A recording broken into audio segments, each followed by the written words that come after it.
Lakukan dalam pekerjaan, aktivitas apa yang kita lakukan dalam setiap hari. Mari kita tanyakan bagaimana hubungan kita dengan kedua orang tua kita. Tidak perlu jauh-jauh mencari tangan kiai, tangan ulama untuk kita cium. Jika kita punya tangan orang tua jarang kita cium di rumah. Tidak perlu kita mencari keberkahan jauh di luar sana. Jika kita jarang memancing keberkahan Allah turun daripada kedua.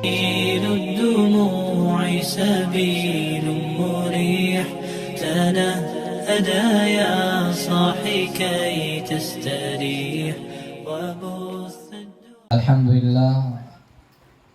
الحمد لله الذي بنعمته تتم الصالحات وبفضله تتنزل الخيرات والبركات.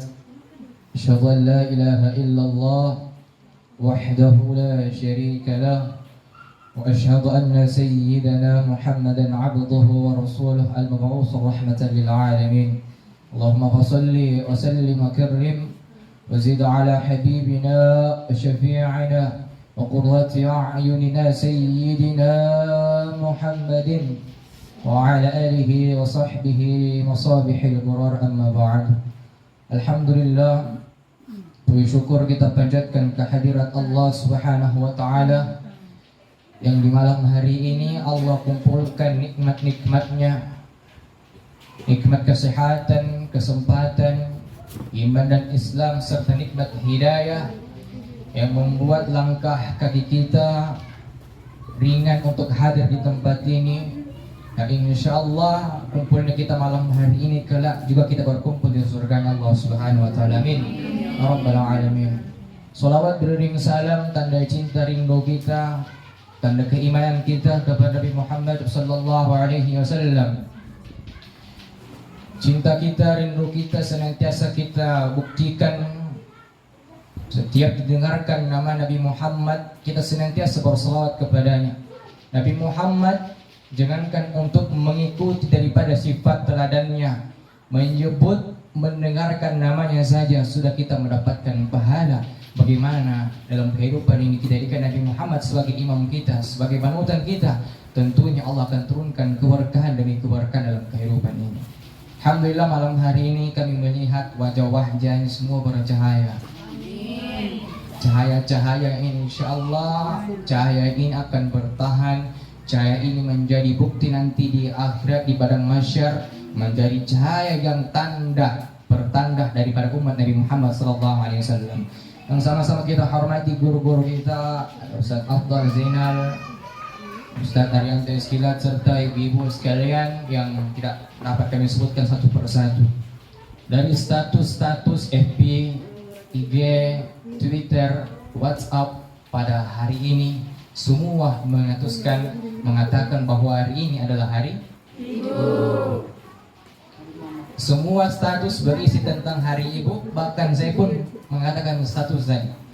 Tapi status yang kita sampaikan itu bukan sekedar kata indah yang dirangkai sedemikian rupa, bukan hanya sekedar kata-kata yang tanpa ada pembuktian, betul enggak?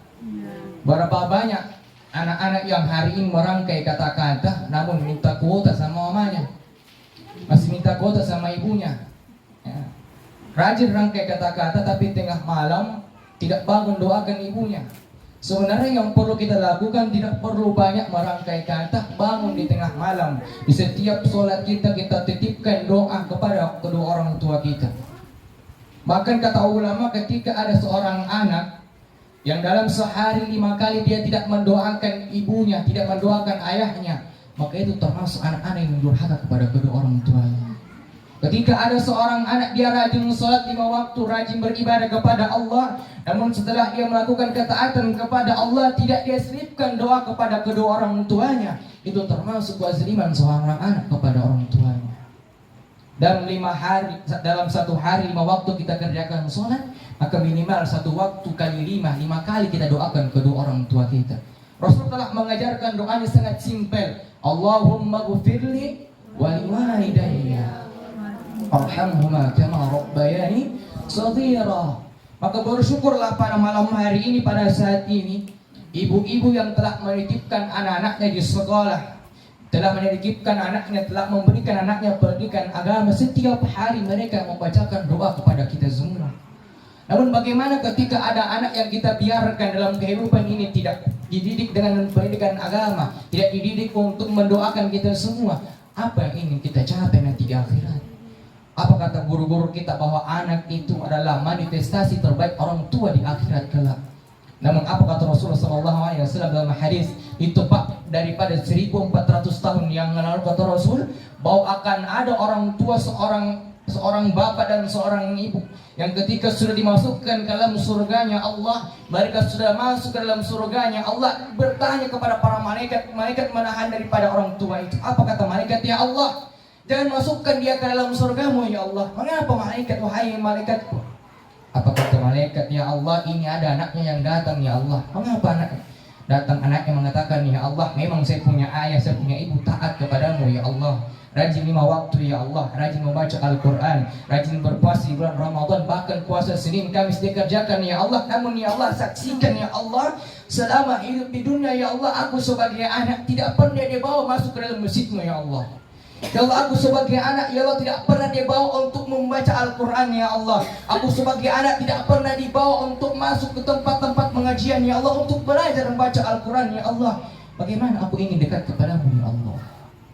Apa kata Allah? Hai malaikat, maka tariklah bapak ini masuk ke dalam nerakamu karena dia tidak menjaga anaknya untuk dekat dengan agama. Namun sebaliknya, dalam hadis juga dikatakan bahwa ada seorang bapak yang dalam kubur disiksa, mendapatkan azab kubur, yang dalam keadaan azab kubur datang malaikat Munkar dan Nakir saat menyiksa. Apa kata malaikat Nakir? Wahai Munkar, ini bapak, anaknya di dalam dunia, dalam kehidupan dunia sedang membaca Al-Fatihah, baru baca Bismillahirrahmanirrahim. Kata malaikat Nakir, wahai Munkar, berhentikan daripada siksamu. Karena mengapa? Anaknya sedang membaca Al-Quran pada saat ini.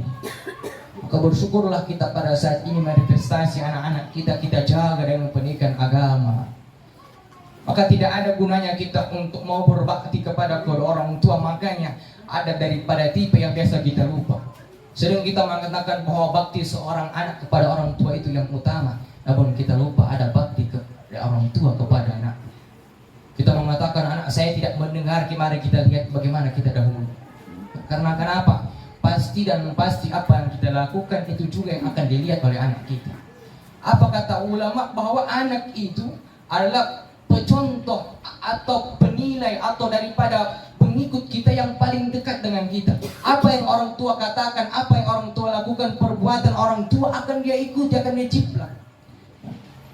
Makanya minta maaf banyak guru-guru yang setiap saat yang mungkin tarang kita sudutkan, Pak Ustaz, wahai bapak ibu guru, bagaimana saya punya anak ini, kenapa begini? Tanpa kita sadari bahwa terkadang guru daripada anak kita sudah capek-capek mendidik, membentuk karakter anak kita, namun kita yang di rumah menghancurkannya. Betul tidak Bu?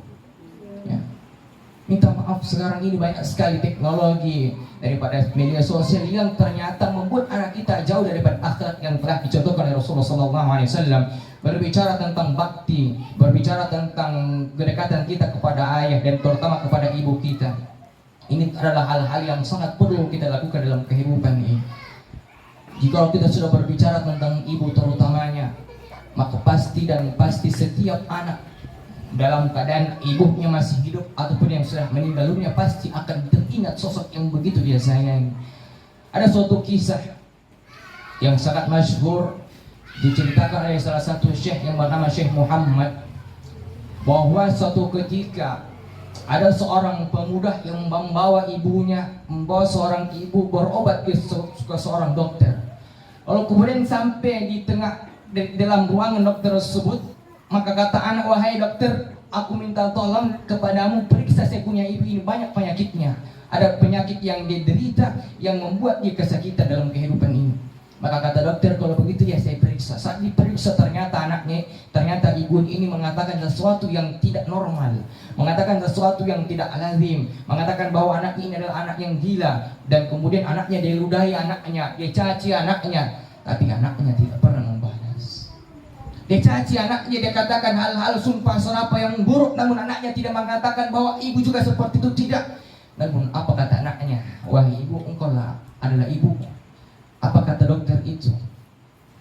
Maka ketika selesai diobati, apa kata dokter bertanya kepada seorang anak, wahai pemuda, bukankah ini adalah ibu yang merawatmu, tapi kemudian mengapa dia caci engkau? Apa kata pemuda tersebut? Wahai dokter, bahwa saya punya ibu ini ketika melahirkan saya dalam kandungannya, saya punya ayah tinggalkan dia. Saya punya ayah tinggalkan dia, kemudian dia menjadi stres, dia menjadi kehilangan pemikiran yang normal. Sehingga saat dia lahirkan saya sampai sekarang, yang membesarkan saya adalah saya punya nenek, adalah daripada ibu, daripada saya punya ibu. Yang membesarkan saya punya nenek, dan saya punya ibu dalam keadaan masih kecil saya, tidak pernah disusui saya. Sampai sekarang tidak pernah dirawat saya. Dan walaupun ibu dalam keadaan seperti ini, walaupun ibu dalam keadaan gila seperti ini, Allah tahu dia adalah ibu saya. Saya tidak mau mengingkari bahwa dia adalah ibu saya, walaupun dia gila mengatakan sumpah serapa yang buruk kepadaku, tapi Allah tahu dia adalah saya punya ibu. Apa kata dokter tersebut? Dia menutup daripada kamar, dia masuk dalam kamar, dia menangis. Baru kali ini aku melihat daripada birrul walidain yang sesungguhnya. Praktik daripada teori ternyata kita pelajari bahwa berbakti kepada orang tua seperti ini, namun terkadang praktiknya kita sulit mengadakan. Maka dalam kehidupan ini, jika orang tua kita masih hidup, maka sayangilah, nikmati masa-masa daripada kedua orang tua kita yang masih hidup. Ada perkataan yang biasa datang kepada kita, Ustadz minta tolong, Ustadz datang ke rumah Ustadz. Kenapa bu? Kenapa pak? Datang dulu Ustadz minta tolong doakan saya punya ibu ini selama sakit supaya dia cepat sudah menghadap sama Allah. Nauzubillah min dzalik. Banyak seperti itu bu. Datang ke rumah Ustadz minta tolong, Ustadz datang ke rumah sakit dulu Ustadz, doakan saya punya bapak, saya punya ibu ini untuk pergi secepatnya. Ternyata tanpa kita sadari, sakitnya kita punya ayah, sakitnya kita punya ibu, orang tua itu merupakan tiket kita masuk ke dalam surga.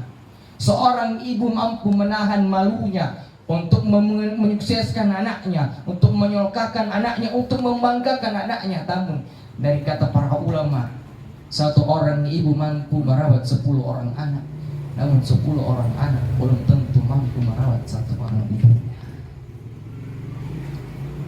Disekolahkan tinggi-tinggi namun tidak mau. Ketika sudah orang tua sakaratul maut, apa kata mereka? Saling telepon-telepon, wahai kakak, engkau datang kepada ibu, rawat dia. Kata kakaknya, jangan saya lagi sibuk. Datang kepada telepon lagi kepada adiknya yang lain, wahai adikku, datanglah engkau rawat ibu. Kata adiknya, saya lagi sibuk kakak. Akhirnya apa? Orang tua dalam masa tuanya tidak ada satupun anaknya yang menemani karena tidak dititipkan dengan berikan agama dahulunya. Yang terakhir, bahwa ketika kita ingin meraih keberkahan dalam kehidupan ini, jaga kita punya orang tua. Jika orang tua kita dalam keadaan sakit, bahkan sudah ada yang meninggal dunia, maka setiap saat kita doakan daripada kedua orang tua kita. Keberkahan orang tua akan selalu turun kepada kita. Kita mau keberkahan dalam rumah tangga kita, kita mau keberkahan dalam keluarga kita, kita mau keberkahan dalam pekerjaan, aktivitas apa yang kita lakukan dalam setiap hari. Mari kita tanyakan bagaimana hubungan kita dengan kedua orang tua kita. Tidak perlu jauh-jauh mencari tangan kiai, tangan ulama untuk kita cium. Kalau kita punya tangan orang tua jarang kita cium di rumah. Tidak perlu kita mencari keberkahan jauh di luar sana. Jikalau kita jarang memancing keberkahan Allah turun daripada kedua orang tua kita. Yang terakhir, ada kisah daripada guru kami. Ini guru kami sedang menceritakan bahwa ini kisah nyata yang dia alami, bahwa dalam melakukan aktivitas pekerjaannya, dia belum ada uang, belum ada harta yang cukup untuk menyenangkan daripada ibunya. Ibunya dalam keadaan di selatan, ya, mau datang ke Palu untuk melihat anaknya. Kemudian datang dari selatan pergi pulang ke Palu naik rental. Sampai di tengah jalan, entah bagaimana caranya rental ini kasih turun ini ibunya di tengah jalan. Tanpa ada kabar, tanpa ada alasan kenapa dia kasih turun. Akhirnya tengah malam dia telepon anaknya, wahai anakku, ibu ini sekarang tidak tahu lagi di mana sedang diturunkan saya dari rental. Saya tidak tahu kenapa alasannya. Mungkin karena uang saya tidak cukup membayar sampai ke Palu. Apa kata anaknya? Allah, bagaimana pertolongan ini ya Allah? Allah mau kemana sih? Allah mau minta pertolongan ya Allah. Akhirnya apa? Allah berikan pertolongan, ibunya ditolong oleh orang lain. Ditanyakan mau kemana ibu? Ternyata mau ke Palu, diantar sampai Palu. Apa sampai di Palu dia sabar, dia minta ibu, insya Allah ibu dengan keberkahan ibu, dengan keberkahan doanya ibu, doakan nih wahai ibu, saya punya rezeki untuk memberikan ibu mobil yang bisa dipakai untuk pergi Palu selatan sampai ke Palu lagi. Apa yang terjadi? Jangka 1 pekan saja 7 hari Allah berikan rezeki, dibayar cash mobil 1 baru. Subhanallah, kisah nyata. Kami menerangkan kisah ini, kami semua menangis oleh guru kami. Kisah nyata.